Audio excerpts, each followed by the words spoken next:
Good morning, everybody. It is a beautiful day today in Toronto, and I woke up feeling pretty inspired and thinking about the holidays and feeling a lot of gratitude for what's to come in the future.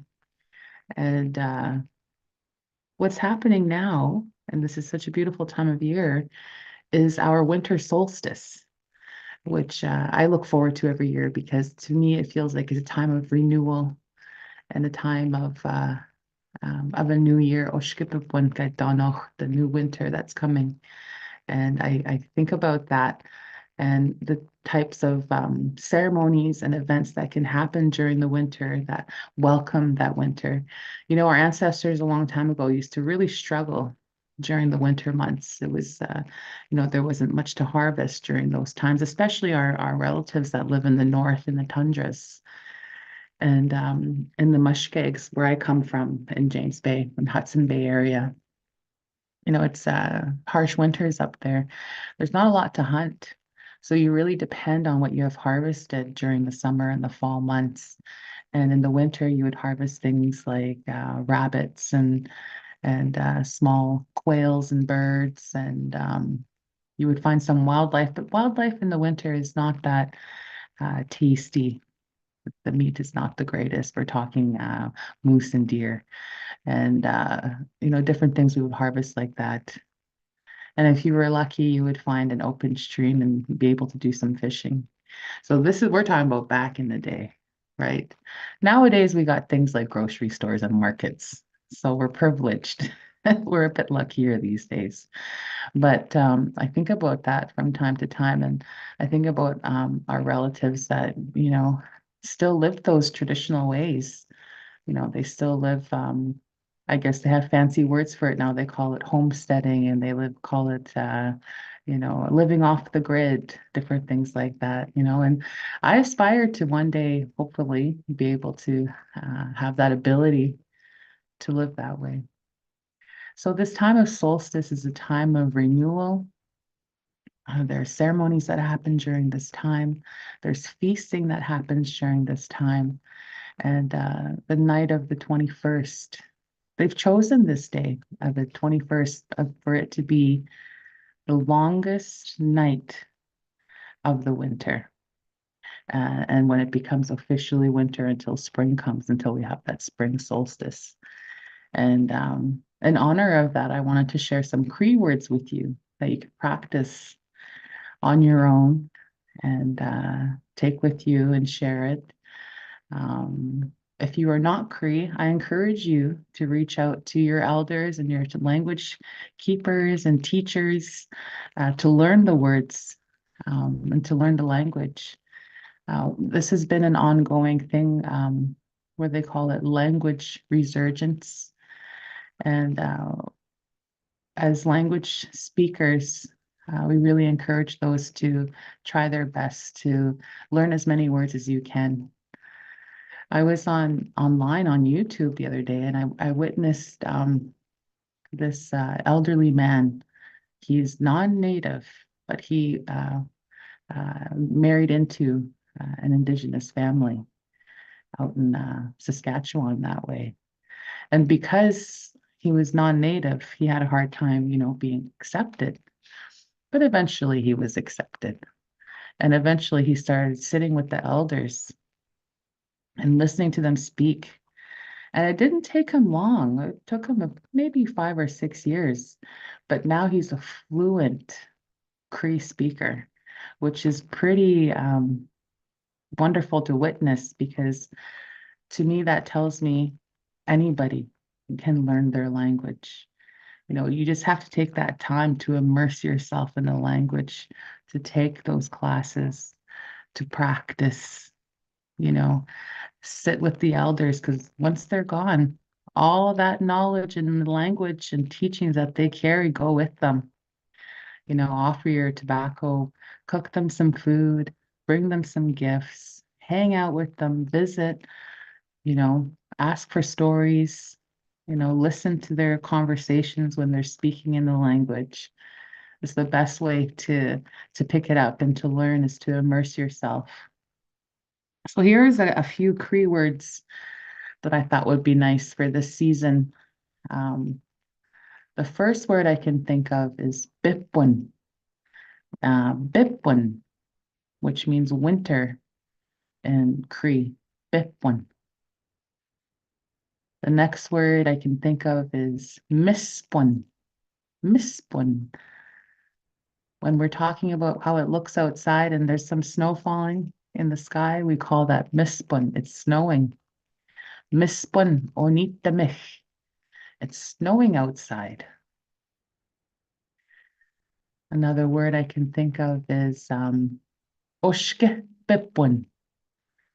So when I said Bipwin, what does that mean? That means winter. So when I say Oshke Bipwin, Oshke means new. So Oshke Bipwin means new year. And that's coming up pretty soon, right? Happy New Year. Oshke Bipwin. When we break down the words, it's really interesting how our languages are very descriptive. And another word that's related to Bipwin is Dandesto Biponesin. Dandesto Biponesin.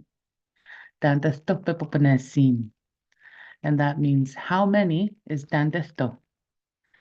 That's counting how many. Biponesin. How many winters are you? Is what we ask when we're asking how the age of somebody. When we're asking how old are you, we say "Dandesto Biponesin." And that talks about how many winters have you lived, how many winters have you survived? Again, that goes back to our old ways. So our language is, it's an ancient language. And a lot of the words come from those times. A lot of our phrases and things that we say come from those times. So dan the scene. So we think about those words. Let's think about the moon now. When I think of solstice, what comes to mind is nighttime for me. I'm not sure what you think of when you think of solstice, but I think of nighttime. I think of the moon and the sky and the snow on the ground. I think of fire. I think of feast, you know. And the word for moon is the biscabism, the biscabism. And if we break down that word, the bisque talks about nighttime. The biscow, it's nighttime.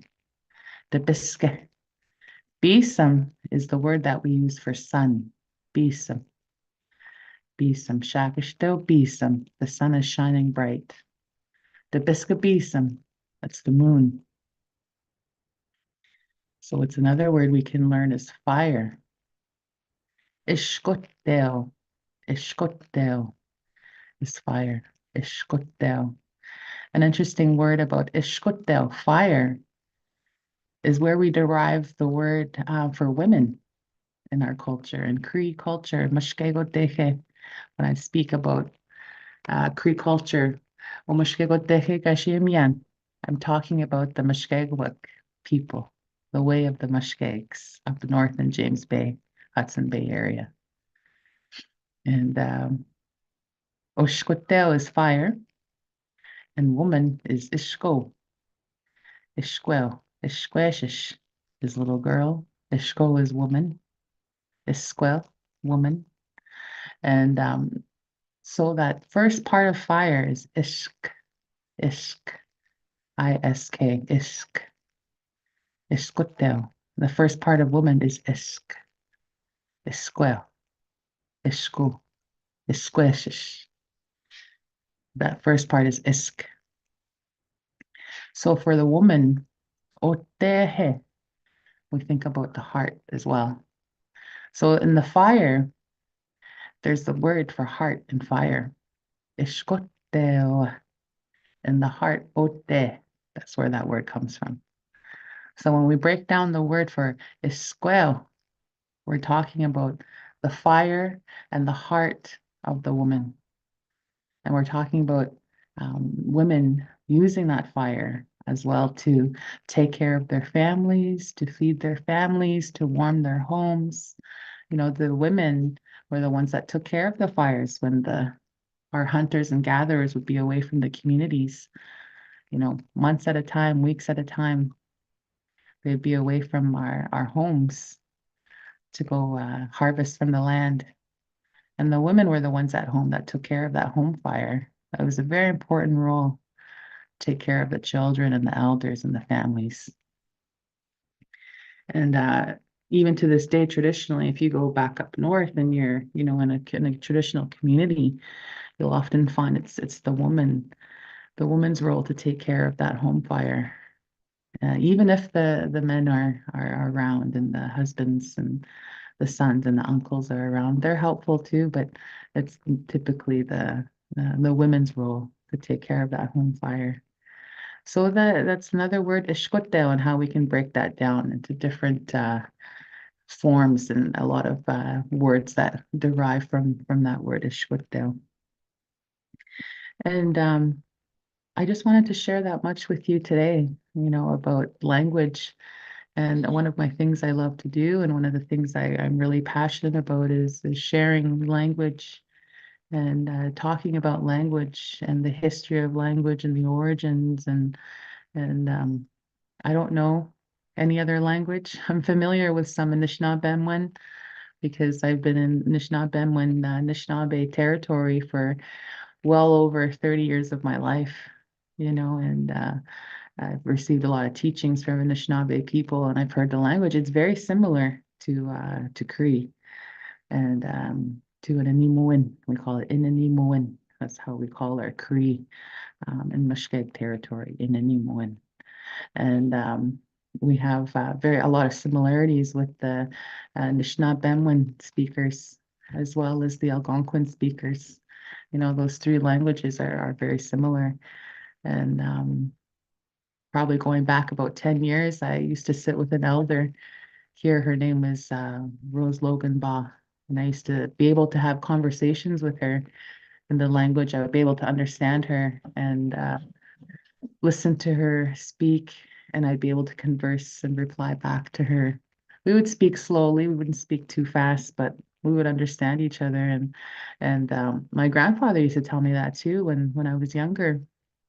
He used to listen to Wawate Radio, which was a radio station in the early 90s, late 80s era. And on that radio, they would interview elders from different communities across Northern Ontario, Southern Ontario. And the elders would share stories and talk about different subjects. And my grandfather would listen to the OG Cree speakers and to the Ojibwe Anishinaabe speakers, and he would understand them. And he told me once upon a time, we were all one language. We were all Anishinaabe, Ojibwe, Inanimoin, Algonquin, we were all one language. And this is very common when we think about the Cree Nation that goes from the Alberta all the way into Quebec. Our dialects are very different, right? But we all speak the same language. But what our dialects have done is during that time of colonization, and we were all segregated into different communities and reservations. During that time of segregation, we made friends with our neighboring communities around us, and we picked up on some of the dialect and the language, the words and the mannerisms. So oftentimes you'll hear Neheo speakers from out west will sound similar to their neighbors in that area. And then coming and moving all across the board, into Saskatchewan, you'll hear the speakers sound different there. So dialect changes across the country depending on who the neighbors are. And the Cree Nation is the largest nation in all of Canada. So that's one thing about language that's interesting, is that it evolved and grew over time.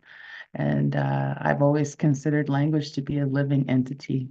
I've always considered that it has a spirit. And to know your language and to know the history of it builds more on